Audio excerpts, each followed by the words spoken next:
এখন থেকে বেশি বেশি পড়া শুরু করব। আল্লাহুম্মা বারিক লানা ফি রজব ওয়া শাবান ওয়া বাল্লিগনা রমাদান। আল্লাহুম্মা বারিক লানা ফি রজব ওয়া শাবান ওয়া বাল্লিগনা রমাদান। হে আল্লাহ, রজব এবং শাবান মাসে আমাদের বরকত বাড়ায় দেন, সুস্থতার বরকত বাড়ায় দাও, সাংসারিক জীবনে বরকত বাড়ায় দাও, অর্থনৈতিক জীবনে বরকত বাড়ায় দাও, এবং আমাদের হায়াতটাকে বাড়াইয়া রমজান পর্যন্ত করিয়া দাও, যাতে করে রমজানের ভিতরে আমার আপনার কোনো দুনিয়াবি টেনশন না থাকে। এইভাবে মায়ার নবীজি যখন রজব এবং শাবান পাইতেন, মায়ার নবী অত্যন্ত সুন্দরভাবে দোয়া করতেন। এই কারণে গোসাইহাটের মুসলমান আমরাও অত্যন্ত সুন্দরভাবে আজকে থেকে পড়া শুরু করব। আল্লাহুম্মা বারিক লানা ফি রজব ওয়া শাবান ওয়া বাল্লিগনা রমাদান। একজন মালিক আমার আপনার হায়াতে বরকত দিয়া দিবেন, আওয়াজ দিয়া পড়েন না তিনি কে? একটু জোরে ডাক দিয়া পড়েনি আল্লাহু আকবার। যেদিন আমি আর আপনি মরে যাব সেদিনই দেখবেন দুনিয়াবি কত কাজ আমার আপনার জন্য বাকি আছে। সংসারের ভিতরে বাতি লাগবো, আলু লাগবো, চাউল লাগবো, ডাউল লাগবো। যেদিন আমি আর আপনি মারা যাব সেদিনও দেখবেন, আহারে আজকে মনে হয় সোফাটা বার্নিশ করা দরকার ছিল। এইভাবে দুনিয়াবি কাজ একটার পর একটা আমরা যারা ছেলে মানুষ আসি, আমাদের জীবনকে একটার পর একটা ব্যতিব্যস্ত করে রাখে, ঠিক কি? এ কারণে আল্লাহ জানায়া দেয়, আলহাকুমুত তাকাসুর হাত্তা যুরতুমুল মাকাবির। যতদিন পর্যন্ত কবরে না যাইবা ততদিন পর্যন্ত এই স্বার্থপর দুনিয়া তোমারে ব্যস্ত রাখবেই রাখবেই রাখবেই, ঠিক কি? এ কারণে ইমানদার মুমিন মুসলমান, এই যে সামনে রমজান আসতেছে, এই রমজান মাসের ভিতরে একটা কিতাব নাজিল হয়েছে, সেই কিতাবটার নাম হলো আল কুরআনুল কারীম। এই যে মাই মুরব্বীরা যারা আছেন, আম্মা জানেরা যারা পর্দার আড়াল থেকে শুনতেছ, বর্তমান সময়ে যদি আমি জিজ্ঞেস করি, আরে বাবা গত এক বছরে কোনোদিন কোরআন শরীফটা পড়ছিলেন কিনা, অনেকে আটকায়া যাইবেন। চায়ের দোকানে কত আড্ডা দেই, এদিক সেদিক আমাদের কত সময় হয়, অথচ 5টা মিনিট কোরআনটারে ধরবো, কোরআন পড়বো, এই সুযোগ আমার আপনার হয় না। এই যে আপনাদের এইখানে মসজিদ আছে, আগামীকাল একটু আমার বয়ানের সাথে মিলাইবে, মসজিদের ভিতরে যায় কোরআন শরীফটা দেখবেন, দেখবেন ময়লার ভাঁজ পইরা কোরআন শরীফের অবস্থাটা খারাপ। মসজিদের ভিতরে কেউ যায়, আমরা কোরআন ধরি না, কোরআন পড়ি না। অনেক মাই মুরব্বীরা কয়, হুজুর আমি তো কোরআন পড়তে পারি না। এরা বাবা কোরআন পড়তে পারো না তাতে কি হয়েছে? কোরআন কি ধরতে পারো না? কোরআন তুমি আর আমি যদি বুকে নেই, কোরআনটা যদি গালে লাগাই, মুখে লাগাই, চুমু খাই, কোরআনের অক্ষরগুলা যদি এইভাবে এইভাবে আমি আর আপনি পড়ি গো, আমার আল্লাহ কাল হাসরের ময়দানে ক্ষমা করার জন্য উসিলা তালাশ করবেন। এই উসিলা যদি আমরা আল্লাহর সামনে উপস্থাপন করতে পারি, আল্লাহরে যদি বলতে পারি, আল্লাহ কোরআনটা পড়তে পারি না কিন্তু কোরআন ধরতাম, বুকে নিতাম, চুমু খাইতাম, কোরআনের প্রতি আলাদা একটা মহাব্বত ছিল, হতে পারে আমার আল্লাহ এই কোরআন ধরার উসিলায় আমাদেরকে মাফ করিয়া জান্নাত দিয়া দিবেন। একটু আওয়াজ দিয়া পড়েন না আল্লাহু আকবার। আসেন ইমানদার মুমিন মুসলমান, আপনাদেরকে যেহেতু এটা মাদ্রাসা, দারুল উলুম ইসলামিয়া কওমি মাদ্রাসা, এখানে দুনিয়াবি কিছু শেখানো হয় না, এখানে আল্লাহর রসুল আর আল্লাহর কালাম পড়ানো হয়, আল্লাহর কোরআনের তেলাওয়াত করা হয়। যেই মাদ্রাসাগুলাতে হেফজখানা আছে, আমি আর আপনি ভোর রাত্রে ঘুমায়া যাই, কম্বলের নিচে কত সুন্দর ঘুমায়, অথচ হেফজখানাগুলাতে আইবেন রাত্র 3টা বাজে আইসাও দেখবেন ঠান্ডা পানি দিয়া ওযু কইরা হেফজ বিভাগের ছাত্রগুলা কত সুন্দরভাবে কোরআন তেলাওয়াত করে গো। আর যারা আমরা মাদ্রাসার সহিত সম্পর্ক না রাখতাম, যে ইমামরে আমি আর আপনি বিভিন্ন কটু কথা কইতাম, সেই ইমাম আমাদের জন্য অত্যন্ত সুন্দরভাবে দোয়া করে, রব্বির হামহুমা কামা রব্বায়ানি সগীরা, রব্বির হামহুমা কামা রব্বায়ানি সগীরা। একটু জোরে জোরে পড়েন না আল্লাহু আকবার। কোন জিনিসের পরিচয় জানলে সেই জিনিসের প্রতি আলাদা মহব্বত হয়ে যায়। আসেন আপনাদেরকে কোরআনের সহিত পরিচয়টা করাইয়া দেই। আপনি যদি কোরআনকে জিজ্ঞাসা করেন, হ্যাঁ কোরআন তুমি কোথা হতে নাজিল হয়েছ, তোমারে কে পাঠাইছে একটু বলো, কোরআন অত্যন্ত সুন্দরভাবে জানায়া দেয়, তানজিলাম মিম্মান খালাকাল আরদা ওয়াস সামাওয়াতিল উলা। কোরআন অত্যন্ত সুন্দরভাবে জানায়া দেয় যে আল্লাহ রব্বুল আলামিন এই 7 আকাশ 7 জমিন সৃষ্টি করেছেন, সেই আল্লাহর পক্ষ থেকে আমি কোরআন নাজিল হয়েছি, সেই আল্লাহর পক্ষ থেকে আমি কোরআন নাজিল হয়েছি। সুবহানাল্লাহ। এবার যদি কোরআনকে জিজ্ঞাসা করেন, হ্যাঁ কোরআন এই 7 আকাশ 7 জমিন নাজিল হওয়ার আগে তুমি কই ছিলা, এবারও কোরআন অত্যন্ত সুন্দরভাবে জানায়া দেয়, বাল হুয়া কুরআনুম মাজিদ ফি লাওহিম মাহফুজ। এরে বাবা, আমি আর আপনি তো কোরআনটা পড়তে পারি না, দেখেন কোরআন আমি আর আপনি যদি পড়তে পারতাম, কোরআন আমাদের সহিত কি সুন্দর টকিং করতো, কথা বলতো। কন্যা আল্লাহু আকবার। এবার যদি আপনারা কোরআনকে জিজ্ঞাসা করেন, এরা কোরআন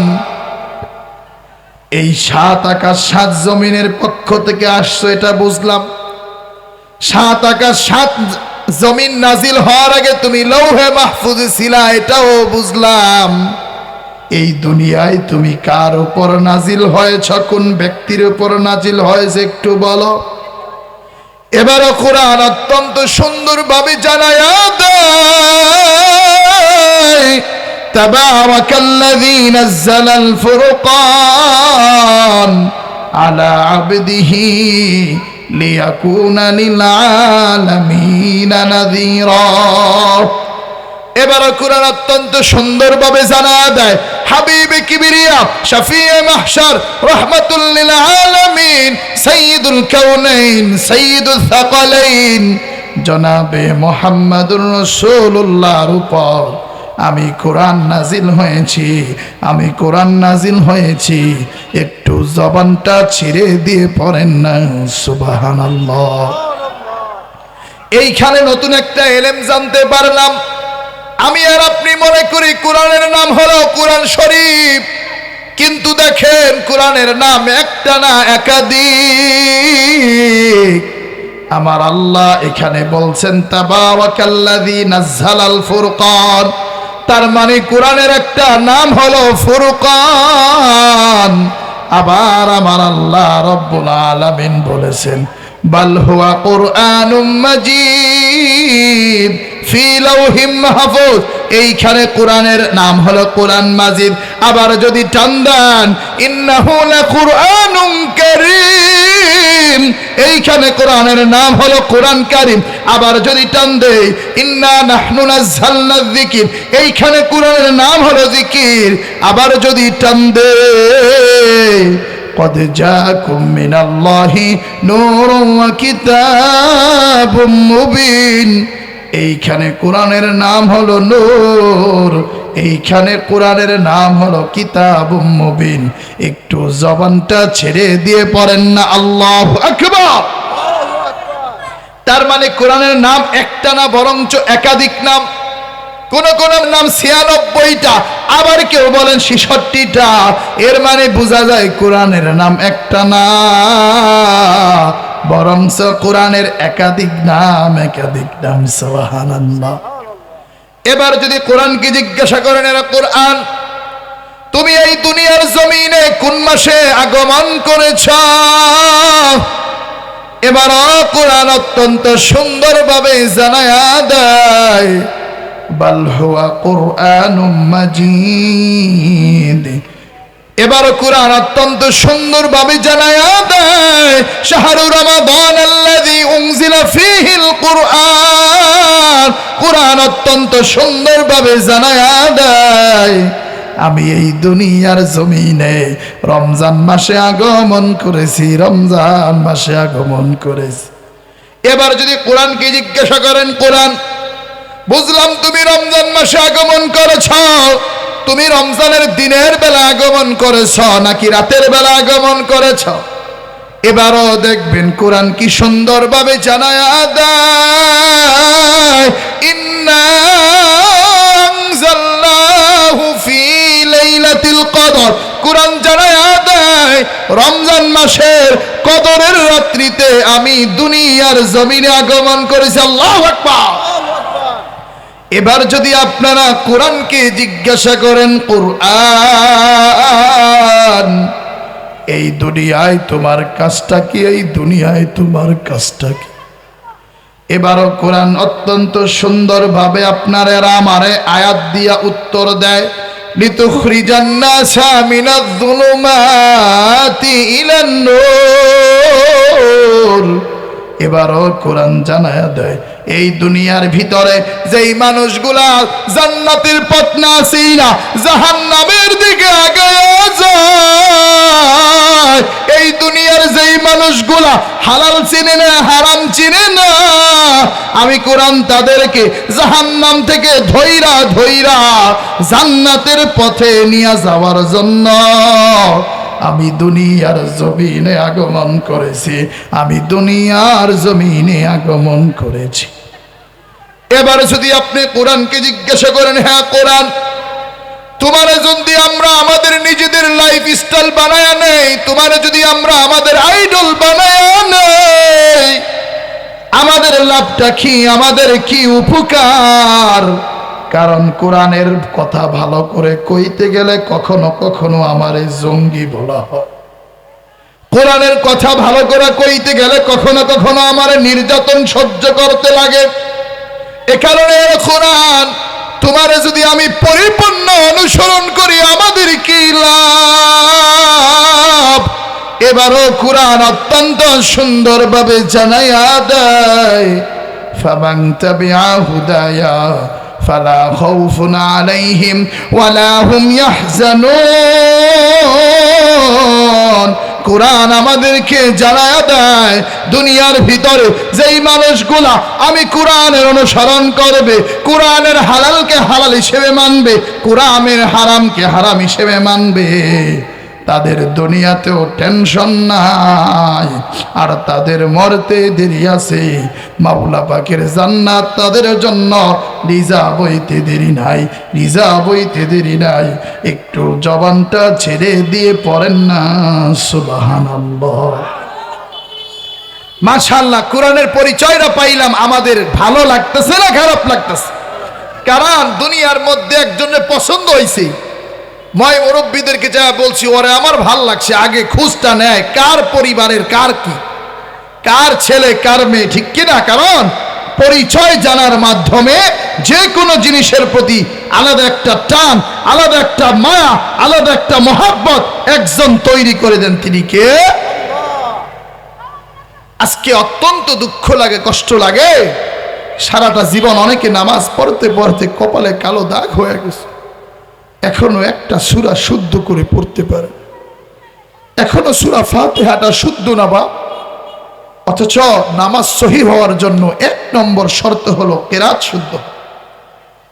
আমরা তো এমন মুসলমান, যেই মুসলমানরা দুনিয়ার সর্বক্ষেত্রে আমরা ইসলামকে ফলো করতে চাই না, বরঞ্চ যেখানে যেখানে আমাদের সুযোগ হয় সেখানে আমরা ইসলাম মানি, আবার যেখানে যেখানে আমাদের মনের বিপরীত চলে যায় সেখানে আমরা ইসলাম মানতে চাই না, ঠিক কি?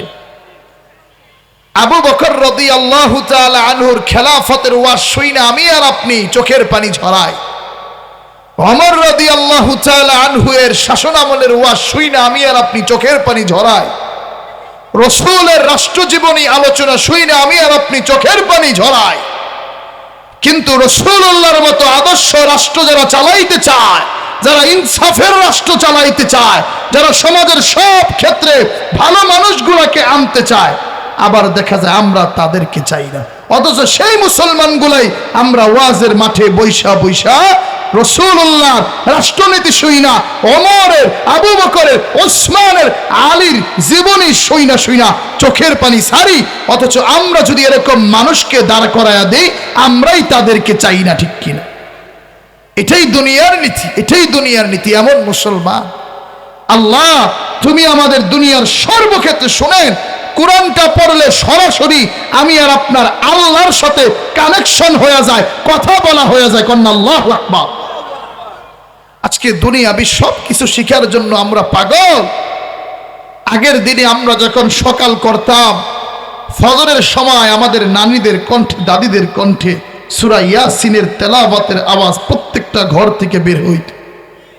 আর আজকে আমরা জওয়ান যুবক যুবতী, আজকে আমাদের সামনে দুনিয়াবি টেকনোলজি, এটা সেটা উন্নয়ন কত কিছু, কিন্তু আমাদের সকাল আর ফজরের সময় হয় না। আমাদের ঘুমটা ভাঙে দুপুর 11টায়, দুপুর 12টায়। ঘরের ভিতরে কোরআন কোনো তেলাওয়াত করা হয় না, অন্তরগুলার ভিতরে কোরআন নাই, যার কারণে সংসারগুলার ভিতরে শান্তি নাই, ব্যবসায়িক জীবনে আয় রুজিতে বরকত নাই, সব জায়গায় শুধু ঝগড়া আর ঝগড়া। এই যে বাপসাছেরা আছে, আপনাদের সময় তালাক ছিল না, পরকিয়া ছিল না, আর এখন গোটা জমিন তালাক আর পরকিয়ায় ভরে গেছে, ঠিক কিনা? এই কারণে ইমানদার মুমিন মুসলমান আম্মা যারা যারা শুনতেছেন, পর্দার আড়াল থেকে যারা শুনতেছেন, অত্যন্ত সুন্দরভাবে শোনো রে মা। কোরআনের সহিত পরিচয়টা করায়া দিলাম, কারণ মাদ্রাসাগুলোতে কোরআন তেলাওয়াত করা হয়।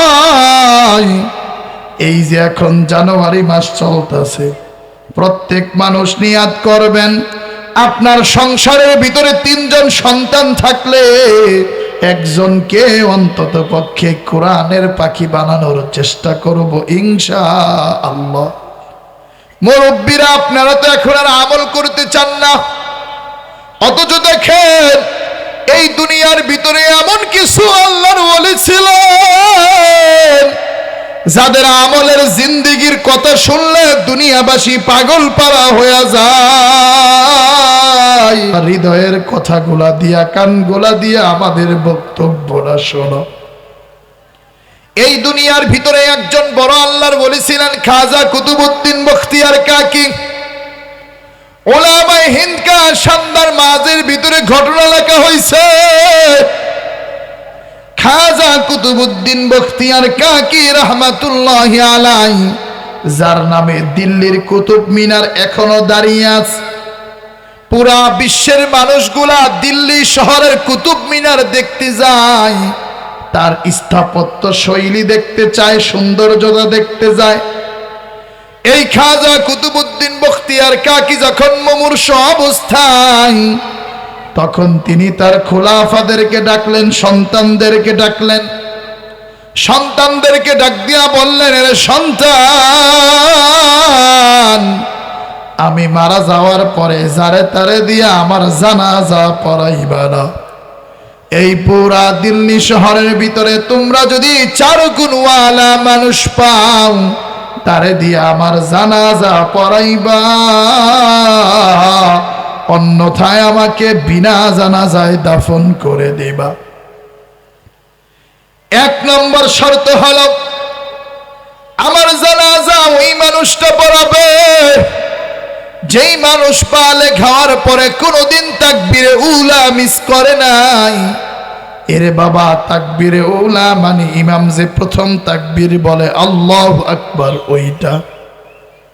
2 নম্বরে আমার জানাজা ওই মানুষটা পড়াবে যেই মানুষটা বালেগ হওয়ার পরে কোনোদিন আসরের সুন্নাত ছাড়ে নাই। এরে বাবা, আসরের সুন্নাত পড়া জরুরি না, তারপরেও যেই মানুষটা আসরের সুন্নাত ছাড়ে না। 3 নম্বরে আমার জানাজা ওই মানুষটা পড়াবে যেই মানুষ বালেগ হওয়ার পরে কোনোদিন তাহাজ্জুদের নামাজ ছাড়ে না।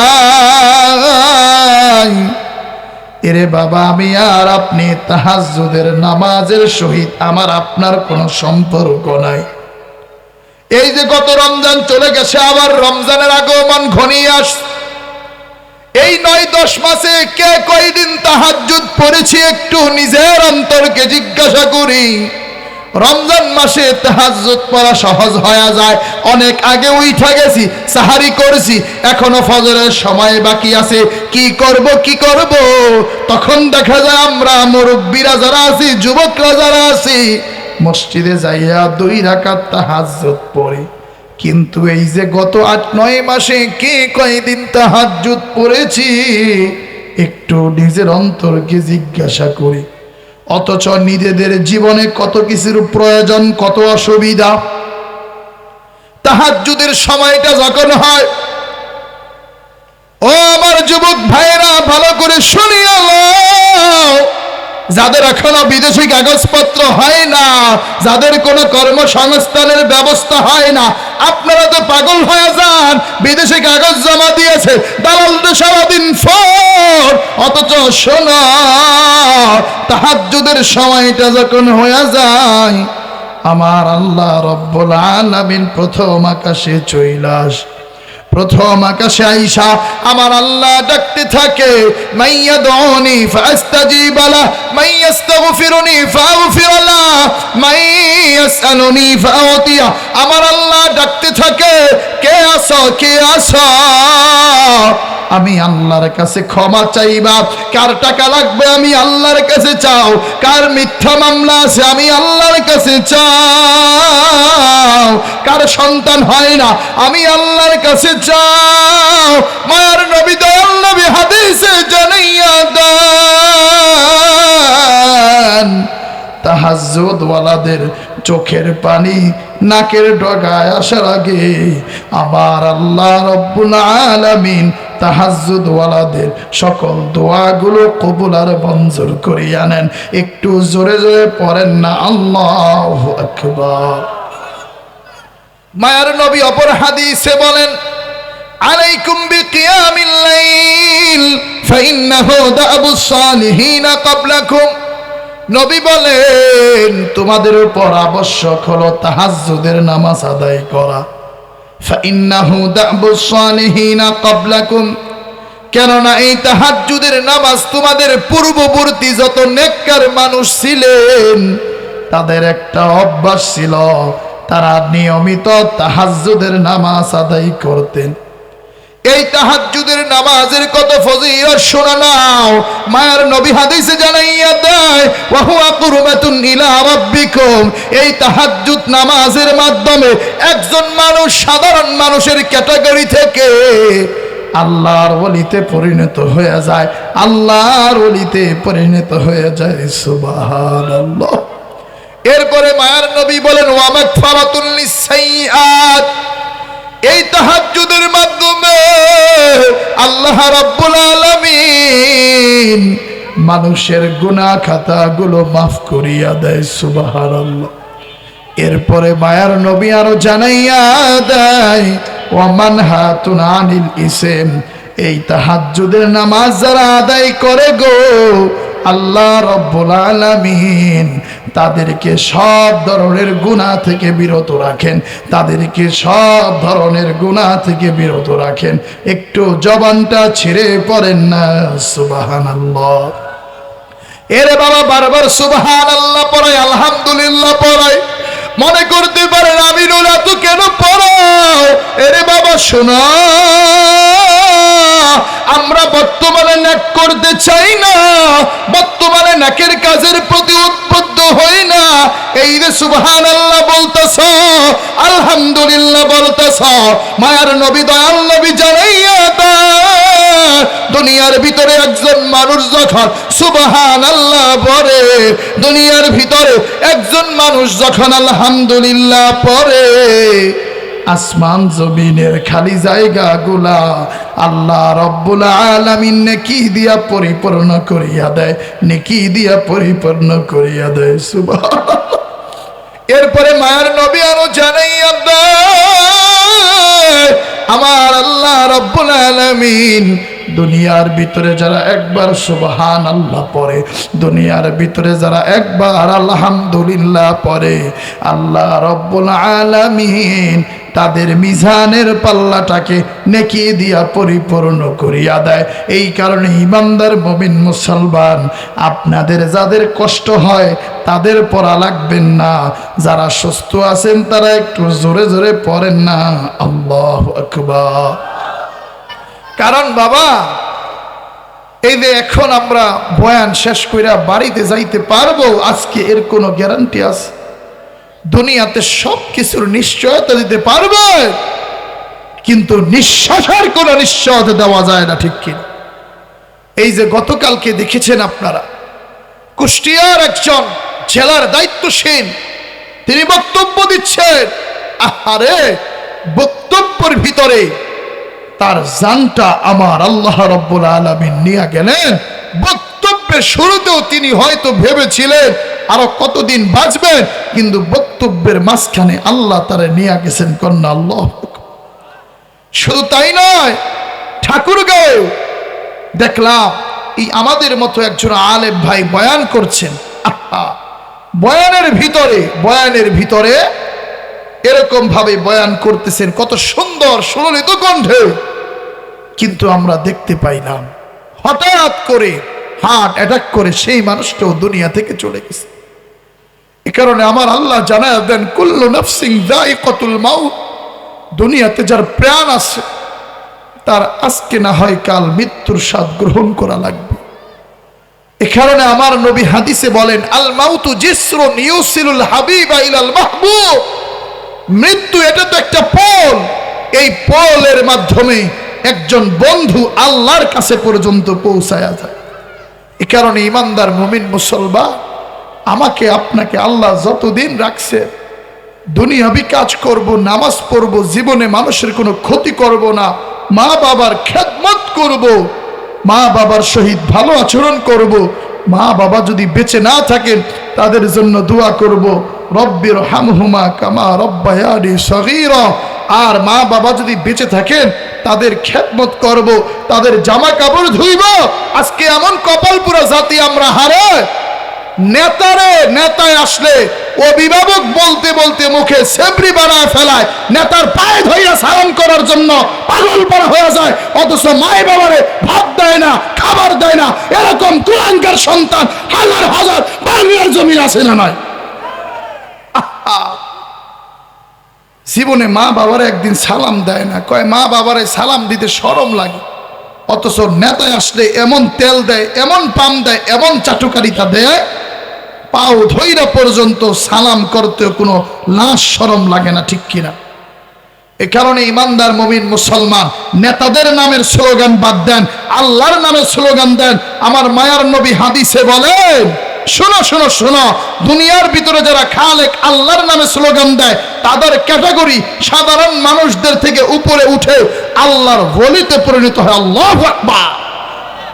এই কারণে ইমানদার মুমিন মুসলমান, আমরা যেইখানে ছিলাম, তাহাজ্জুদের নামাজ আমার আপনার পড়া লাগবে।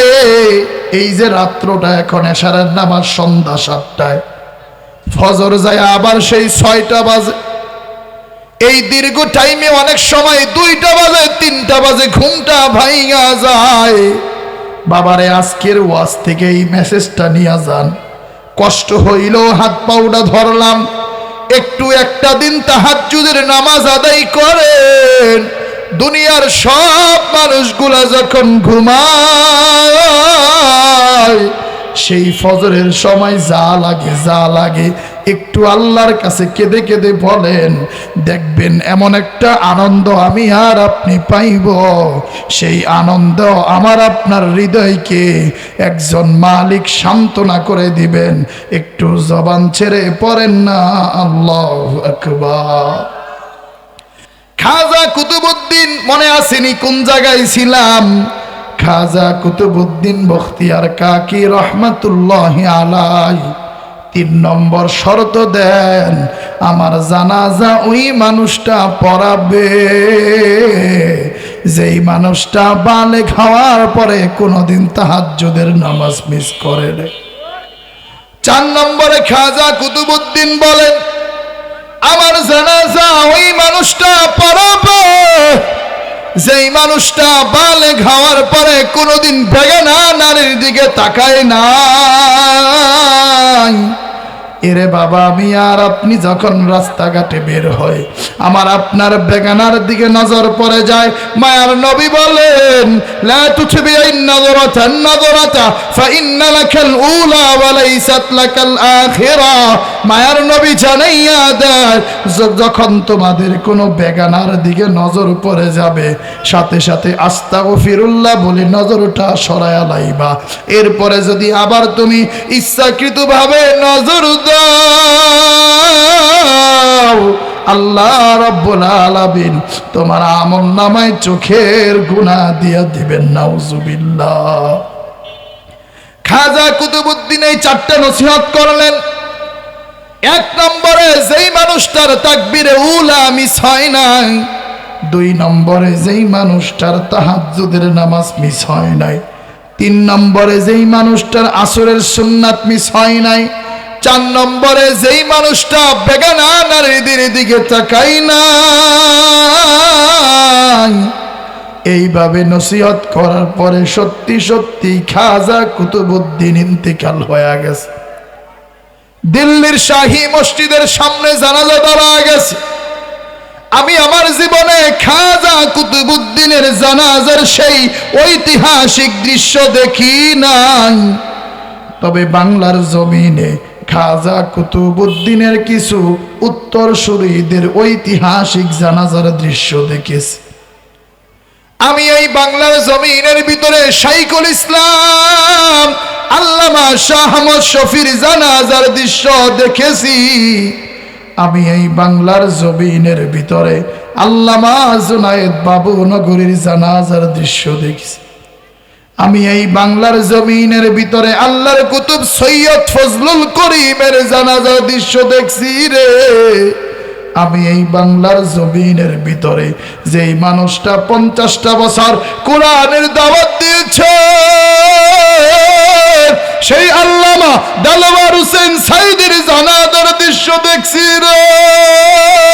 যেই দৃশ্যগুলো দেখে মনে হইছে না জানি কত শানদারওয়ালা জানাজা ছিল খাজা কুতুবউদ্দিনের জানাজা।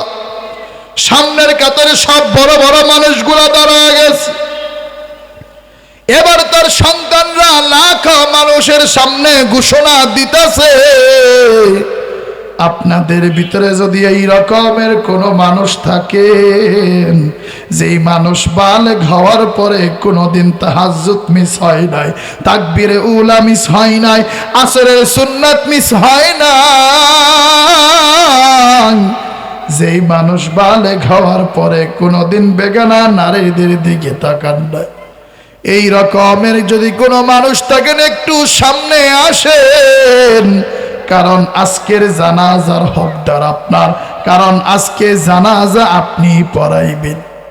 মুরব্বীরা, আপনারা তো আমল করতে চান না, অথচ দেখেন একজন মানুষ আহারে এইখানে কেউ হাত উঠায় না, সবাই নিচের দিকে তাকাইয়া নিজের অতীত মুতালা করতেছে, সবাই নিজের অতীত খেয়াল করতেছে জীবনে কোনোদিন এই রকমের ভালো কোনো আমল করছিল কিনা। সব মানুষগুলা নিচের দিকে তাকায় রয়েছে, কেউ হাত উঠায় না। এবার খাজা কুতুবউদ্দিনের সন্তানরা বলতেছে, আপনাদের ভিতরে যদি এই রকমের চারগুণওয়ালা মানুষ থাকেন দয়া করে সামনে আসেন, অন্যথায় আমার বাবারে বিনা জানাজায় দাফন করা লাগবে। কেউ সাহস করে হাত উঠায় না, সকলে আল্লাহু আকবার বলার জন্য রেডি হয়ে যান। এবার পিছন থেকে একজন মানুষ হাত উঠাইছে, যেই মানুষটা আলেম নয়, সাধারণ একজন মানুষ, তদানীন্তন সময়ে দিল্লির প্রেসিডেন্ট, তদানীন্তন সময় দিল্লির সম্রাট সুলতান শামসুদ্দিন আলতামাশ রহমাতুল্লাহ আলাই, সুলতান শামসুদ্দিন আলতামাশ রহমাতুল্লাহ আলাই। একটু জবানটা ছেড়ে দিয়ে পড়েন না আল্লাহু আকবার। তিনি এইভাবে হাত উঠায়া সামনের দিকে আগাইতেছে, সব মানুষগুলা নারায়ে তাকবীর আল্লাহু আকবার দিয়া পুরা জমিনটা কাঁপা দিতেছে। সবাই মনে করেছিল তাদের সম্রাট বড় আমলওয়ালা না, সবাই মনে করেছিল তাদের রাজা মশাই এত বড় আমলওয়ালা না। কিন্তু আজকে সবার ধারণা পাল্টায়া গেল। দুনিয়াবাসী একজন মানুষকে পাইল, যেই মানুষ রাষ্ট্রপ্রধান হওয়া সত্ত্বেও এত বড় আমলওয়ালা, এত বড় আমলওয়ালা। তিনি হাত উঠে সামনের দিকে আগাইতেছে, আর সুলতান শামসুদ্দিনের চোখের পানি টপ টপ কইরা পড়তেছে। আহারে জানাজার খাটিয়ার সামনে যাইয়া চোখের পানি ছেড়ে দিয়ে বলতেছে, ও খাজা কুতুবউদ্দিন, তুমি নিজেও মরলা, আমারেও মারলা। এতদিন আমি আমল করতাম, দুনিয়ার কেউ জানতো না, আজকে কেন তুমি প্রকাশ করে দিলা? কেন তুমি প্রকাশ করে দিলা? এতদিন আমার ভিতরে কোনো অহংকার আসে নাই, আজকে যদি আমি বড় আমলওয়ালা, এই কারণে আমার অন্তরের ভিতরে যদি কোনো ধরনের অহংকার আইসা যায়, তাহলে আমি আল্লাহর কাছে কি জবাব দিব? আল্লাহর কাছে কি জবাব দিব? ও মুরব্বী বাবারা, সুলতান শামসুদ্দিন যদি আমলওয়ালা হইয়া, রাষ্ট্রপ্রধান হইয়া এত বড় আমলওয়ালা হইতে পারে গো, আমি আর আপনি কেন পারবো না? আল্লাহর বলি হওয়ার জন্য অত কিছু লাগে না। 5 ওয়াক্ত নামাজ আদায় করবেন, তাহাজ্জুদের নামাজ আদায় করবেন, হালাল হারাম বেঁচে থাকবেন, সুদ থেকে দূরে থাকবো, ঘুষ থেকে দূরে থাকবো, মানুষের জায়গা জমিন দখল করা থেকে দূরে থাকবো, ছিনতাই চাঁদাবাজি ডাকাতি করা থেকে দূরে থাকবো, আল্লাহর ভয় অন্তরে রাখবো। আমি আর আপনি যদি আল্লাহর ভয় পরিপূর্ণ রাখতে পারি গো, আমার আল্লাহ জানায়া দেয়, তোমরা হয়ে যাবা আল্লাহর কাছে সবচাইতে বড় সম্মানিত, তোমরা হয়ে যাইবা আল্লাহর কাছে সবচাইতে বড় সম্মানিত। একটু জবানটা ছেড়ে বলেন না আল্লাহু আকবার।